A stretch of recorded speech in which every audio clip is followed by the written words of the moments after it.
June 1-ാം തീയതി മുതൽ പുതിയ സീരിയൽ ഇവർ വിവാഹിതരായാലും സ്റ്റാർട്ട് ചെയ്യാൻ പോവാണ്. ഈ serial super block buster hit ആവും. കാരണം ഇതിലെ നായകനും നായികയും ആരാ നമ്മുടെ സൗത്ത് ഇന്ത്യയിലെ ഫേമസ് ആയിട്ടുള്ള ടെലിവിഷൻ ആക്ടറും ആക്ട്രസും ആയിട്ടുള്ള നിഖിൽ നായരും മാളവിക വെയിൽസുമാണ്. ഇവരിതിനെ തൂക്കും. റേറ്റിംഗ് ചാർട്ടുകളിൽ വിസ്മയമായിട്ട് മാറും ഈ പുതിയ സീരിയൽ. പക്ഷെ ഈ പുതിയ സീരിയൽ തുടങ്ങുമ്പോൾ ഏതെങ്കിലും ഒരു പഴയ സീരിയൽ തീരണ്ടേ? ഏത് സീരിയലാ തീരാൻ പോകുന്നത്? മാത്രമല്ല രാത്രി 9:30-ക്കാണ് നമ്മുടെ ഇവർ വിവാഹിതരായാലിന്റെ സമയം. എന്താണ് ഇവർ വിവാഹിതരായാലിന്റെ കഥ എന്ന് നിങ്ങൾക്ക് അറിയാമോ? ഓൾറെഡി ഇത് ഒരു നമ്മുടെ കന്നഡ സീരിയലിന്റെ മലയാളം റീമേക്ക് ആണ്. ആ കന്നഡ സീരിയലിന്റെ കഥ തന്നെയാണ് മലയാളത്തിൽ വരുന്നത്. ഒരു സൂപ്പർ കഥയാണ് മക്കളെ. ഒരു കോൺട്രാക്ട് മാരേജിന്റെ കഥ, ഒരു വലിയ പണക്കാരനായിട്ടുള്ള പോലീസ് ഓഫീസറിന്റെയും ഒരു പാവപ്പെട്ട ഒരു ടീ സെല്ലർ ആയിട്ടുള്ള ഒരു നായികയുടെയും കഥയാണ്. ഇവർ വിവാഹിതരായാലിന്റെ ഒരു മുഴുവൻ കഥയും ഏത് സീരിയലാണ് തീരാൻ പോകുന്നത്, എപ്പോഴാണ് ഇതിന്റെ ലോഞ്ച്, കാര്യങ്ങളൊക്കെ എന്നുള്ള കംപ്ലീറ്റ് ഡീറ്റെയിൽസുമായിട്ടാണ് ഞാൻ വന്നിരിക്കുന്നത്. ഇവർ വിവാഹിതരായാലിന്റെ launch update. So welcome back to Moonlight Media Max. I am Ansif. Video ആദ്യമായിട്ട് കാണുന്നവർ ചാനൽ സബ്സ്ക്രൈബ് ചെയ്യണം, ലൈക്ക് ചെയ്യണം, ഷെയർ ചെയ്യണം. നിങ്ങളുടെ അഭിപ്രായങ്ങൾ മസ്റ്റായിട്ട് താഴെ കമന്റ് ചെയ്യണം.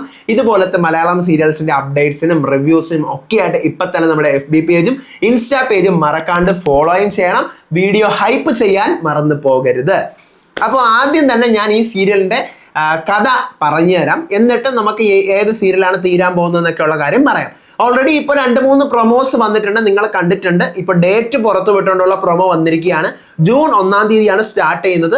മൺഡേ ടു ഫ്രൈഡേ രാത്രി 9:30-ക്കാണ് സ്റ്റാർട്ട് ചെയ്യുന്നത്. ഓക്കെ, മൺഡേ ടു ഫ്രൈഡേ 9:30-ക്കാണ്. അപ്പം 9:30-ക്ക് ടെലികാസ്റ്റ് ചെയ്തുകൊണ്ട് ഇപ്പോൾ ഇരിക്കുന്ന ഒരു സീരിയൽ അതിനെ മാറ്റും. അത് ഞാൻ പറയാം. അത് നമുക്ക് എന്താണ് ഈ സീരിയലിന്റെ കഥ എന്നൊന്ന് നോക്കാം. ഇതിലെ നായികയുടെ പേര് ഭൂമി എന്നാണ്, നായകന്റെ പേര് അജിത്ത് എന്നാണ്. അപ്പോൾ ഇതിനകത്തെ ഭൂമി എന്ന് പറയുന്ന ക്യാരക്ടർ ചെയ്യുന്നത് നമ്മുടെ മലയാളത്തിലെ മാളവിക വെയിൽസ് ആണ്. അജിത്തിന്റെ ക്യാരക്ടർ ചെയ്യുന്നത് ആരാണ്? നമ്മുടെ നിഖിൽ നായരാണ്. ഇവരാണ് നമ്മുടെ നായകനും നായികയും. ഇനി ഇത് കന്നഡയിലുള്ള സീരിയലായിട്ടുള്ള നിന്ന ജ്യോതി നന്ന കഥയുടെ റീമേക്കാണ്. അതിന്റെ കഥ തന്നെയാണ് ഇതിന്റെയും കഥ, സെയിം സാധനമാണ്. ഇതിലെ നായിക ഒരു ചായപ്പൊടി വിൽപ്പനക്കാരിയാണ്, അതായത് നമ്മുടെ തേയില വിൽപ്പനക്കാരിയാണ് നായിക. വളരെ പാവപ്പെട്ട ഒരു കുടുംബമാണ്. എന്നിട്ട് അവളുടെ അമ്മയൊക്കെ നോക്കിക്കൊണ്ട് വരുന്ന ഒരു കുടുംബമാണ്. ഓക്കെ, അവളുടെ അമ്മ ഒരു എന്താ പറയുക, തെറ്റായ ഒരു കേസിൽ ജയിലിനകത്താകും. ഒരു കേസിൽ അകപ്പെട്ട് ജയിലിനകത്താവും. അത് അവളുടെ അമ്മ യഥാർത്ഥത്തിൽ കുറ്റം ചെയ്തിട്ടുണ്ടാവത്തില്ല. അപ്പൊ അമ്മയെ രക്ഷിക്കാനുള്ള നെട്ടോട്ടവും അതിൻ്റെ ഇടയിൽ കൂടെ കൊടുക്കാനുള്ള വക്കീൽ ഫീസ് ഒന്നും ഇല്ലാതെ ആകെ ബുദ്ധിമുട്ടി അലയുന്ന ഒരു ക്യാരക്ടർ ആയിരിക്കും ഈ പറയുന്ന ഭൂമിയെ നമുക്ക് തുടക്കത്തെ എപ്പിസോഡുകളിൽ കാണാൻ പറ്റുന്നത്. ഇനി ഭൂമിയുടെ ഏറ്റവും വലിയൊരു ആഗ്രഹം എന്ന് പറഞ്ഞു കഴിഞ്ഞാൽ പോലീസ് കോൺസ്റ്റബിൾ ആയി മാറുക, ലേഡി പോലീസ് കോൺസ്റ്റബിൾ ആയിട്ട് മാറുക എന്നുള്ളതാണ്. ഇനി നമ്മുടെ നായകന്റെ ലൈഫിലോട്ട് വരുവാണെങ്കിൽ, നായകൻ ഭയങ്കര ഡിസിപ്ലിൻ ആയിട്ടുള്ള ഒരു ലൈഫ് മുന്നോട്ട് കൊണ്ടുപോയിക്കൊണ്ടിരിക്കുന്ന ഒരാളാണ് നമ്മുടെ അജിത്ത്. ഭയങ്കര പണക്കാരനാണ്, പോലീസ് ഓഫീസറാണ്. പിന്നെ ഇമോഷണലി അധികം ആരടുത്തും ഒന്നും തുറന്ന് സംസാരിക്കാത്ത ഒരു പ്രതീതമാണ് ഈ പറയുന്ന നായകന്. കല്യാണമേ ദേഷ്യമാണ്. കല്യാണത്തിന്റെ കാര്യം പറയുമ്പോഴേ ഒരു അവോയ്ഡ് ചെയ്യുന്ന ഒരു ക്യാരക്ടറാണ്. വിവാഹത്തിന് താല്പര്യമേ ഇല്ലാത്ത ഒരാളാണ്. ഇതാണ് രണ്ടുപേരുടെയും ക്യാരക്ടർ. ഇനി അജിത്തും ഭൂമിയും കൂടി ആദ്യമായിട്ട് കാണുമ്പോൾ തന്നെ ഇവർ തമ്മിലുള്ള വഴക്ക് തുടങ്ങും. ഭൂമിക്ക് അജിത്ത് ഭയങ്കര ഒരു അഹങ്കാരിയായിട്ട് തോന്നും. പണത്തിന്റെ അഹങ്കാരവും ഹുങ്കും ഒക്കെ ഉള്ള ഒരാളായിട്ടാണ് തുടക്കത്തിൽ ആർക്ക് തോന്നുന്നത്? ഭൂമിക്ക് തോന്നുന്നത്. അജിത്തിന് ഇവൾ ഭയങ്കര ഇമോഷണൽ ഡ്രാമ കാണിക്കുന്ന ഒരു പേഴ്സൺ ആയിട്ടായിരിക്കും അജിത്തിന് ഭൂമിയെ തോന്നുന്നത്. ഇനി ഇവരുടെ എല്ലാ ക്യാരക്ടേഴ്സും ഓപ്പോസിറ്റ് ആയിരിക്കും. അതായത് അവർക്ക് തോന്നുന്നത് ഇവര് തെറ്റായിരിക്കും, ഇവര് തോന്നുന്ന നല്ലതായിട്ട് തോന്നുന്ന കാര്യം അവർക്ക് തെറ്റായിരിക്കും. അങ്ങനെ മൊത്തത്തിൽ ഇവർ യാതൊരു കാരണവശാലും ഒരുമിക്കാത്ത 2 ക്യാരക്ടേഴ്സാണ്. അങ്ങനെയാണ് ഇവർ വിവാഹിതരായാൽ തുടങ്ങുന്നത്.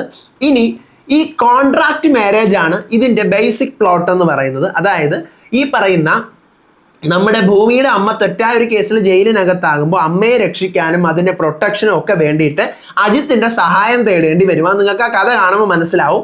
അജിത്തിന്റെ സഹായം തേടേണ്ടി വരും. അങ്ങനെ അജിത്തുമായിട്ട് ഒരു കോൺട്രാക്ട് മാരേജിന് ആര് തയ്യാറാവും? ഭൂമി തയ്യാറാവും. അപ്പൊ അജിത്തിന് വീട്ടിലെ പറയുന്ന ആൾക്കാരിങ്ങനെ വീട്ടിലെ വീട്ടുകാരിങ്ങനെ കല്യാണത്തിന് നിർബന്ധിച്ചുകൊണ്ടേയിരിക്കുകയാണ്. അപ്പൊ അവസാനം അജിത്ത് മുട്ടുമടക്കാൻ വേണ്ടിയിട്ട് എന്ത് ചെയ്യും? നിവർത്തികെട്ട് ഒരു കോൺട്രാക്ട് മാരേജ് എന്നുള്ള ലെവലിലാണ് ഭൂമിയുടെ ഒരു ആവശ്യം മുന്നോട്ട് വെക്കുമ്പോൾ അജിത്തും കൂടെ വന്നൊരു ആവശ്യം മുന്നോട്ട് വെച്ച് 2 പേരും കൂടെ 1 വർഷത്തെ ഒരു കോൺട്രാക്ട് മാരേജ് അഗ്രിമെന്റ് സൈൻ ചെയ്താണ് ഇവർ കല്യാണം കഴിക്കുന്നത്. ഇനി നമ്മുടെ അജിത്തിന്റെ, അതായത് നായകന്റെ ഫാമിലിയിൽ അച്ഛനുണ്ട്, അമ്മയുണ്ട്, അച്ഛമ്മയുണ്ട്. അമ്മ എന്ന് പറഞ്ഞു കഴിഞ്ഞാൽ ഈ അജിത്തിന്റെ അച്ഛൻ രണ്ടാമത് കല്യാണം കഴിച്ചിരിക്കുന്നതാണ് ഈ അമ്മയെ.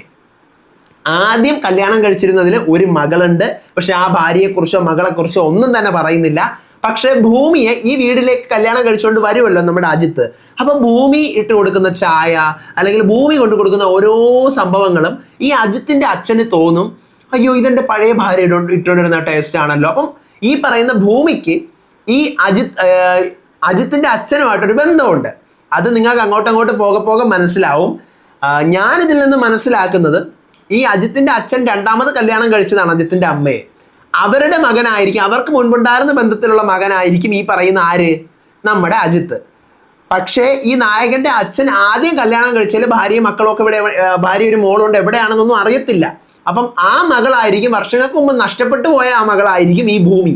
അപ്പൊ കഥയിൽ ആ വീട്ടിൽ കയറി വരുന്ന അച്ഛന്റെ മകളാണ് ഭൂമി, ആ വീട്ടിലെ അമ്മയുടെ മകനാണ് ആര്, അജിത്ത്. അങ്ങനെ ആയിരിക്കും ഇതിന്റെ കഥയുടെ പ്ലോട്ട് പോകുന്നത്. അപ്പം ഭയങ്കര രസമാണ്. ഇതുവരെ നമ്മൾ കാണാത്ത ഒരു വെറൈറ്റി ലെവൽ കഥയായിരിക്കും നമ്മൾ കാണാൻ പോകുന്നത്. തുടക്കത്തിൽ ഇവർ തമ്മിൽ ചേരത്തേ ഇല്ല, ഭയങ്കരമായിട്ടുള്ള ഫൈറ്റ് ആണ്. നോർമൽ എല്ലാ സീരിയലുകളിലും അസ് യൂഷ്വൽ നടക്കുന്ന പോലത്തെ ഫൈറ്റ് ആയിരിക്കും. അവസാനം ഇതിനകത്ത് സ്വാഭാവികമായിട്ടും ശത്രുക്കൾ വരുമല്ലോ, ശത്രുക്കൾ ഉണ്ടാവും. ഈ പറയുന്ന ഭൂമിയെ വീട്ടിൽ നിന്ന് പുകച്ച് പുറത്ത് ചാടിക്കാൻ കുറേ ശത്രുക്കളൊക്കെ വരും, അത് നിങ്ങൾക്ക് കാണുമ്പോൾ മനസ്സിലാവും. പിന്നെ ഇവരുടെ കോൺട്രാക്ട് മാരേജിന്റെ രഹസ്യം പുറത്ത് കൊണ്ടുവരാനും അത് എല്ലാവരുടെയും മുന്നിലിട്ട് വരെ നാണം കെടുത്താനും കുറേ പേര് നോക്കും, അതെല്ലാം പാളിപ്പോവും, അവസാനം പുറത്ത് വരും കേട്ടോ. എന്നിട്ട് ഇവർ രണ്ടുപേരും കൂടെ വേർപിരിയാനായിട്ട് പ്ലാനുകളൊക്കെ ഇഷ്ടം പോലെ ഉണ്ടാക്കും. പക്ഷേ അടികൂടി അവസാനം എന്ത് ചെയ്യും, നമ്മുടെ ഭൂമിയോട് ആർക്ക്, അജിത്തിന് പ്രണയം തോന്നും. അജയ് എന്നായിരിക്കും കേട്ടോ, മലയാളത്തിലെ ക്യാരക്ടറിന്റെ പേര് ചിലപ്പോൾ അജയ് എന്നായിരിക്കും.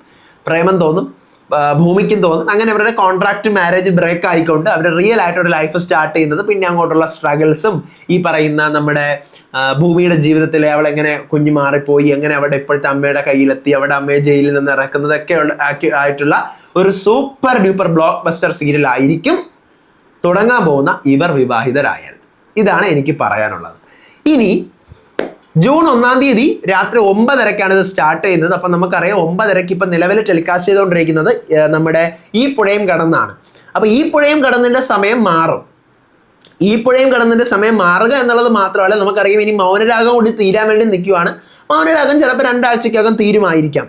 അങ്ങനെയാണെങ്കിൽ ഒരു സോട്ട് ഫ്രീ ആവും. മൗനരാഗം ഇപ്പോൾ ടെലികാസ്റ്റ് ചെയ്തുകൊണ്ടിരിക്കുന്നത് രാത്രി 10:30 മുതൽ 11 മണി വരെയാണ്. അപ്പൊ ഈ 10:30 മുതൽ 11 മണിയിലോട്ട് എന്തായാലും ഈ പുഴയും കടന്നെടുത്ത് ഇടുമെന്ന് എനിക്ക് തോന്നുന്നില്ല. കാരണം അത് അത്യാവശ്യം നല്ല റേറ്റിംഗ് ഉള്ള ഒരു സീരിയലാണ്. അപ്പോൾ ഒരു 7 to 10 മണിക്ക് ഷോട്ടിനകത്ത് അത് നല്ലൊരു കഥയും കൂടി ഉള്ള ഒരു സീരിയലാണ്. അപ്പൊ അതിനടുത്ത് 10 മണിക്ക് പുറത്ത് കൊണ്ടുവരുമ്പോൾ എന്താകും അവസ്ഥയെന്ന് എനിക്കൊരു പിടിയുമില്ല. അപ്പൊ എന്തായാലും അങ്ങനെ വരാൻ സാധ്യതയില്ല. നിലവിൽ കാണുന്ന സാധ്യത 10:30 ഒന്നുകിൽ അഡ്വക്കേറ്റ് അഞ്ജലി പോവും, ഇല്ലെങ്കിൽ സാന്ത്വനം 2 പോവും, ഇല്ലെങ്കിൽ നാഗറാണി പോവും. ഈ 3 സീരിയലുകളിൽ ഏതെങ്കിലും ഒരെണ്ണം അങ്ങോട്ട് ഷിഫ്റ്റ് ചെയ്തിട്ട് ഇതിന്റെ സമയത്തേക്ക് എടുത്ത് ഈ പുഴയും കടന്നിടാനോ അല്ലെങ്കിൽ വീണ്ടും അഡ്ജസ്റ്റ് ചെയ്തിട്ട് മറ്റൊരു സമയത്തേക്ക് ഇടാനായിട്ടുള്ള സാധ്യതയാണ് ഞാൻ കാണുന്നത്. നിങ്ങൾക്ക് എന്താണ് തോന്നുന്നത് എന്നുള്ളത് മസ്റ്റായിട്ട് താഴെ കമന്റ് ചെയ്യണം. അപ്പോൾ ഇതാണ് ഇവർ വിവാഹിതരായാലിന്റെ ലോഞ്ച് അപ്ഡേറ്റിനെ കുറിച്ചിട്ടുള്ള ഹോൾ ഡീറ്റെയിൽസ്. അപ്പം നിങ്ങൾക്ക് ഇതുപോലത്തെ സീരിയൽ അപ്ഡേറ്റ്സും റിവ്യൂസ് ഒക്കെ വേണമെങ്കിൽ മറക്കാതെ ചാനൽ സബ്സ്ക്രൈബ് ചെയ്യണം. ഇവർ വിവാഹിതരായാലിന്റെ റിവ്യൂ നമുക്ക് സ്റ്റാർട്ട് ചെയ്താലോ? എങ്ങനെയാണ് ഓരോരുത്തരുടെ ആക്ടിങ്, ഓരോ എപ്പിസോഡും കണ്ടിട്ട് അതിനെക്കുറിച്ചുള്ള ഒപ്പീനിയൻസ് പറയുന്ന ഒരു സെക്ഷൻ നമുക്ക് സ്റ്റാർട്ട് ചെയ്താലോ? നിങ്ങൾ കൂടെ ഉണ്ടാവും, കമന്റ് ചെയ്യണം കേട്ടോ. അപ്പോൾ അടുത്ത വീഡിയോ ആയിട്ട് വരാം, വിശേഷമായിട്ട് വരാം. അതുവരേക്കും ബൈ.